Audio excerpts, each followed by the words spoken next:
Hey guys, CJ here. Now our video today is a character bio, and we haven't done one of those since I think May 5th, right Josh?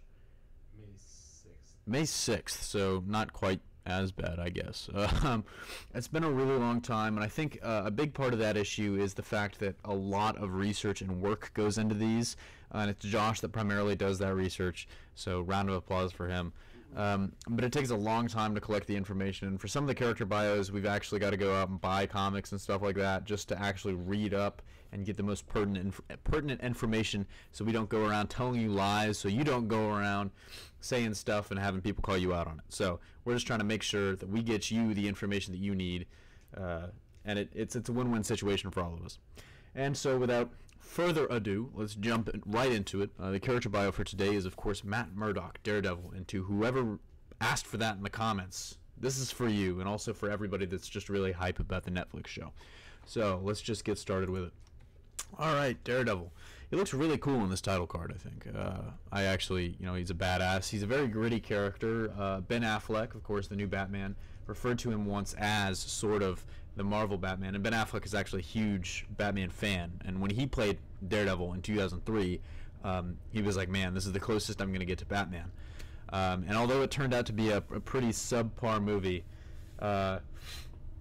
it's still, the comment stands. He is really gritty. He's had a lot of tragedy, and they were both written by Frank Miller.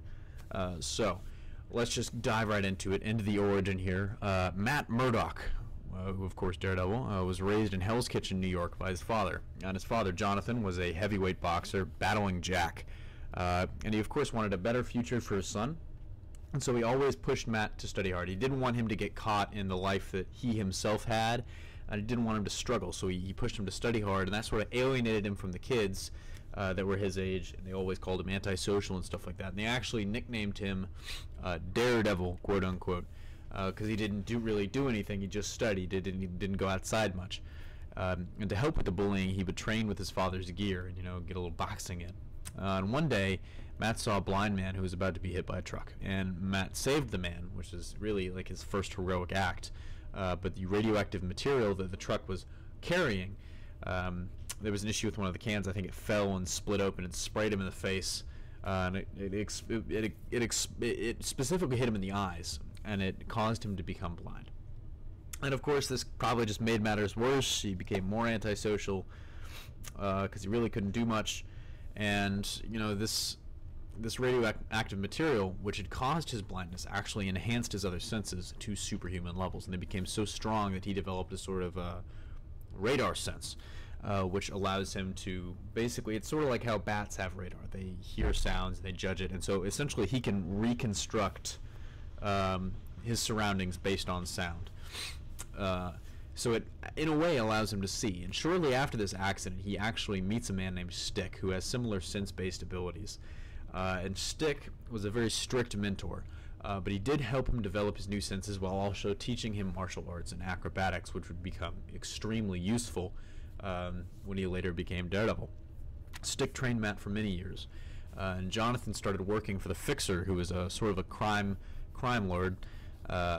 He started working for the Fixer to make some extra money through his boxing, but eventually he actually, if I remember correctly, he didn't take a dive when he was supposed to. Like, he was supposed to throw a match, he didn't throw a match because that wasn't his way, and he ends up getting killed. And Matt, of course, did not take this well. He had a lot of anger, a lot of rage, and this actually happened around the time he was in college, I believe. He was a college age. It's not like he was a young kid like Bruce Wayne. But he had a lot of anger when his dad died, of course. It's a natural reaction. And his temper got the best of him, and he used the martial arts abilities and the acrobatics that Stick had taught him, and he physically beat down on the Fixer and his gang. He chased them all down, he beat them all up. And of course, during this, the Fixer died of a heart attack. Afterwards, Matt repented, and we'll address this in a little bit, but his Catholic faith is very important to him. So he sought forgiveness. However, Stick would no longer train him because he had misused what Stick had, get the abilities that Stick had sort of given him, and he left Matt alone. And then Matt later went into law school, in a way probably to avenge his father, sort of, and to make sure that people didn't have to struggle in the way that his father struggled in trying to eliminate crime. While at Columbia, of course, a university in New York, very famous, Matt met the love of his life, Electra Nachios, the son of the Greek ambassador, or the daughter of the Greek ambassador, making Daredevil gay.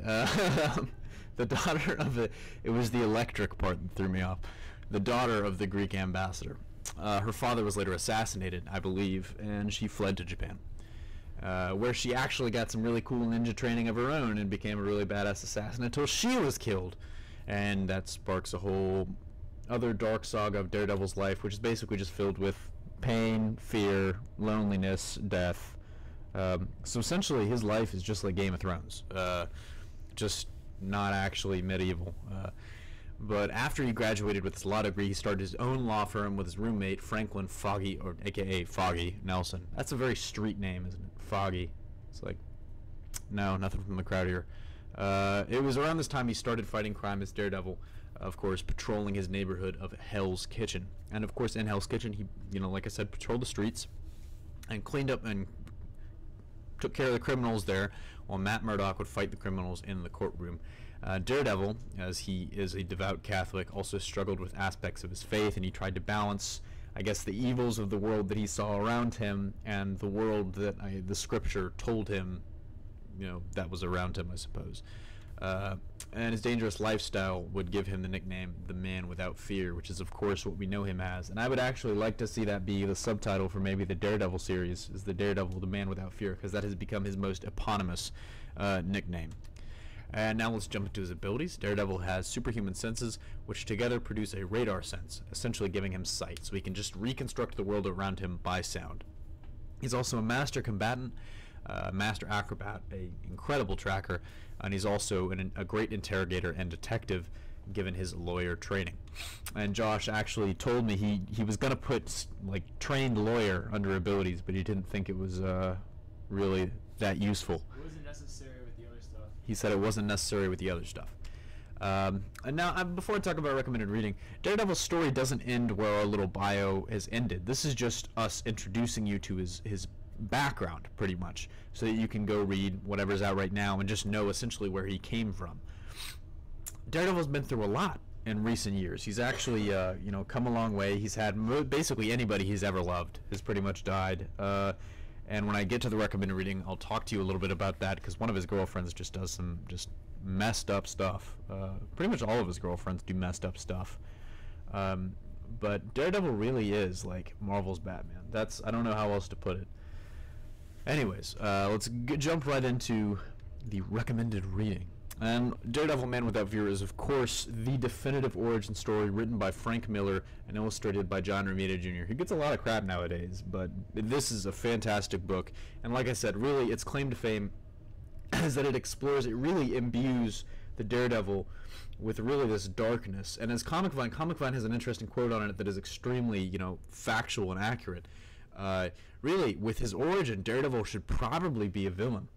But he's extremely, and I quote, he's extremely motivated to protect the innocent, and that's what separates him. And maybe it's his father's memory, and maybe it's something else, but he just has this drive to protect the innocent that anybody else really in his position probably would not. But Daredevil Born Again actually is the story of how Karen Page, who is Daredevil's ex-girlfriend, ends up a porn star, sells out his identity to Kingpin. Kingpin does everything in his power to kill Daredevil, including hiring super soldier serum test reject Nuke. He's got an American flag tattooed on his face. He's a product of the 80s. It's a really iconic image, actually, is the picture of Nuke. It's got a crossover with Captain America. It's crazy. And it ends up Kingpin is sort of indicted but never charged on all this stuff. And sort of it's got a happy-ish ending, but it's more of a question mark. And Daredevil Yellow, because I'll talk about that now. Daredevil Yellow is the story. It's really probably my favorite Daredevil comic, because it's structured in a way that I really like, where it essentially it's narrated sort of in flashback. It's a letter from Daredevil to his now deceased girlfriend Karen Page, and it utilizes a lot of flashback to essentially retell a lot of his origin and just reaffirm that darkness. And it's got a lot to do with the Fixer, and just really a lot with the Man. It brings up a lot of the stuff in Man Without Fear, and really kind of just retouches upon all that. And of course, Daredevil volumes 1 through 3 by Bendis, and Daredevil volume 1 through 2 by Mark Waid, which is just extremely acclaimed right now. Go and check it out. It's a really great series. So that about wraps it up from us here for Daredevil. So actually, just comment below, what's your favorite Daredevil moment? And also comment below, what other character bios would you like to see us do? Of course, this is a good example of one that we listened to the fans on. This wasn't going to be our next character bio, and we specially did this one for you guys. So, you know, what ones would you like to see next? So I guess that about wraps it up here for me. So signing off, this is White Sheep, and I'll see you next time.